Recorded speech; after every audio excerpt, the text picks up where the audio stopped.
স্বর্ণ পেলে রাতারাতি ভাগ্য বদলে যাবে, তাই তীব্র গরমে দিনের পাশাপাশি রাতেও টর্চ জ্বালিয়ে মাটির স্তূপ খুঁড়ছেন হাজারো মানুষ।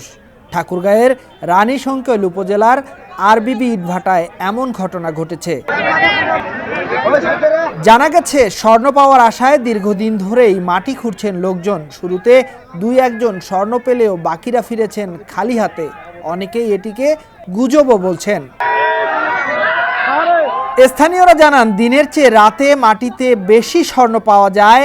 এমন খবরে রাতে টর্চ লাইট আর মাটি খুঁড়ার যন্ত্র নিয়ে ইটভাটায় ভিড় করছেন হাজার হাজার মানুষ।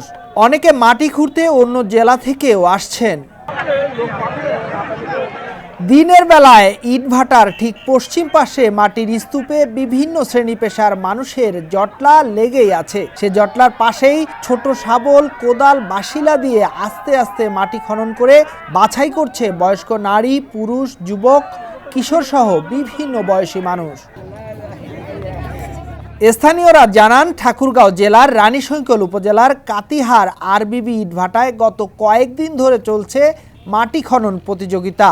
গ্রামের বিভিন্ন বয়সের নারী পুরুষ বাড়ি হতে কোদাল, বাসিলা নিয়ে ওই ইট ভাটায় আসছেন এবং ভাটার ইট তৈরির জন্য স্তূপ করে রাখা মাটির ডিবিতে চালাচ্ছেন ইচ্ছে মতো খনন প্রতিযোগিতা। এদের মধ্যে শ্রমিক মানুষের সংখ্যাই বেশি। এ ব্যাপারে আরবিবি কর্তৃপক্ষ বলছে, কাতিহার সামরাই মন্দিরের পাশ থেকে মাটি খনন করে ইটভাটায় স্তূপ করা হয়েছে। গুজব উঠেছে ওই মাটির স্তূপ থেকে স্বর্ণের জিনিস পাওয়া গেছে। এরপর থেকেই সাধারণ মানুষ দিনরাত ওই মাটির স্তূপ খনন করে বাছাই শুরু করেছে।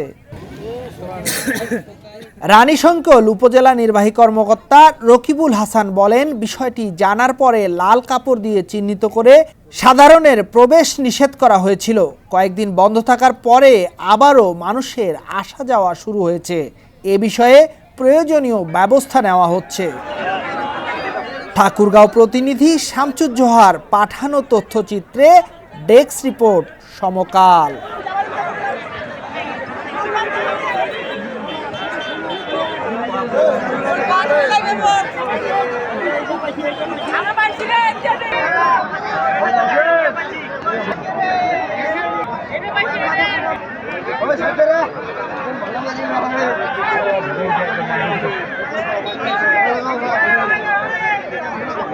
ঠিক আছে,